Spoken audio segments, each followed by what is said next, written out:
Good morning, YouTubers. What's up? What's up? This is AJ Copeland, and this is Topics to Go. Let me take the seatbelt off. As y'all see, I'm sitting in my car, as I often do some videos sitting in my car. Today's topic, I want to talk to you today about HIV and the law. HIV and the law, as it relates to you being HIV positive and not telling the person that you are, and possibly suffering the consequence of going to jail. Let's talk about it. Here recently, I don't know the gentleman's name. I don't really like putting people's names out there. You research it and look it up for yourself. But there is an individual here recently that has been accused of passing the virus on to a 16-year-old young man that he had been having sex with. Not passing it on, because they haven't said anything about him passing the virus on. But the fact that he had sex with an individual and supposedly, allegedly, did not tell the young man that he was HIV positive.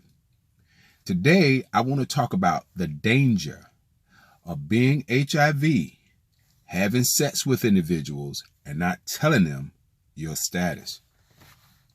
Now, it's kind of tricky on how the law works. It's some way very difficult to prove. But I want you to also be cautious, because individuals can accuse you of doing that even though it may be a lie. Now, I'm not saying this 16-year-old young man is lying about this individual having sex with him and did not tell him that he was positive. But there again, if they were the only two, and 9 times out of 10 they were, the only two, they're present, being intimate with one another, who's to say that he didn't tell the young man that he was HIV positive?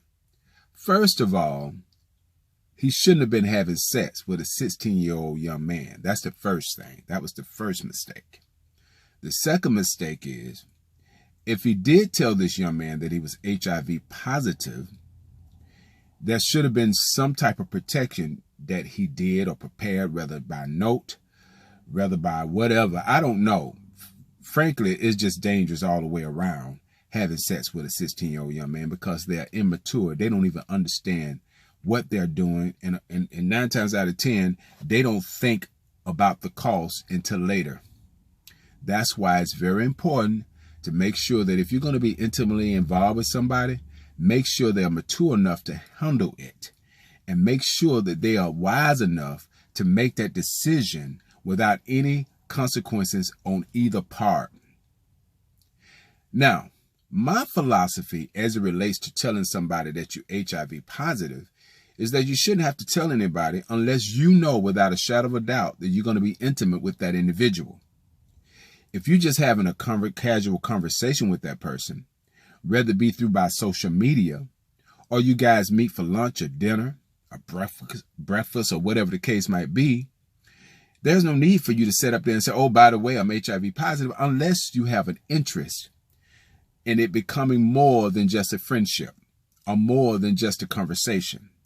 But other than that, you don't necessarily have to tell everybody that you're HIV positive unless you're going to be having sex with that individual, or unless you see that situation is going to be more than just a conversation or a friendship.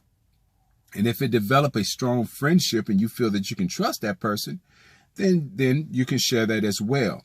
You see, what's going on with your medical history is your medical records.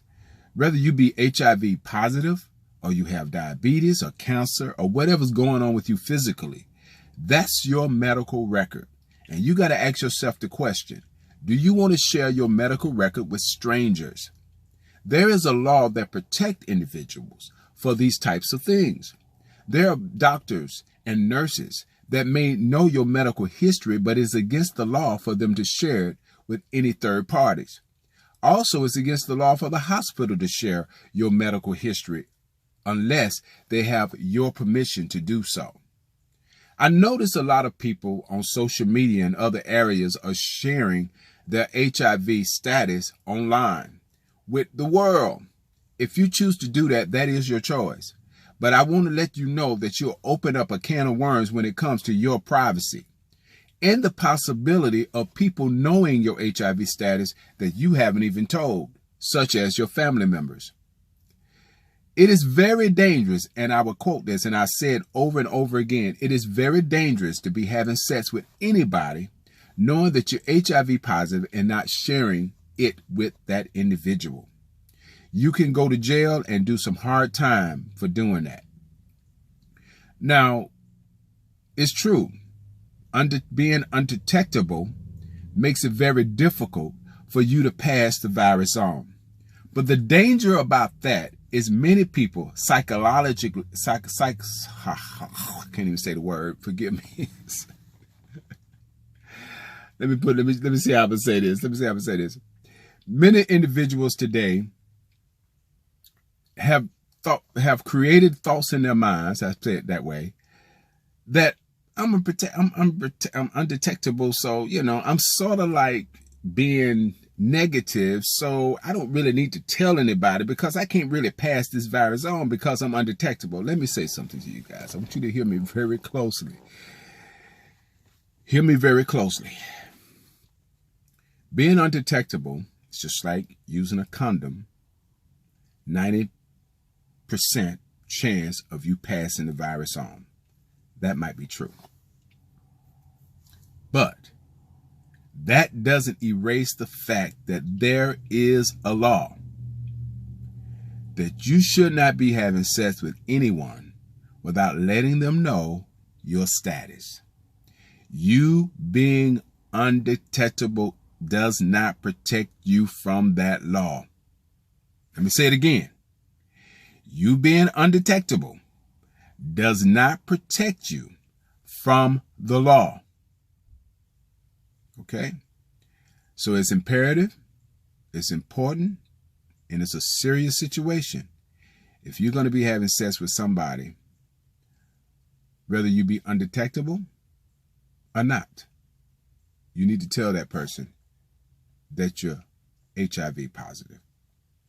I'm AJ Copeland, and this was Topics to Go. Later.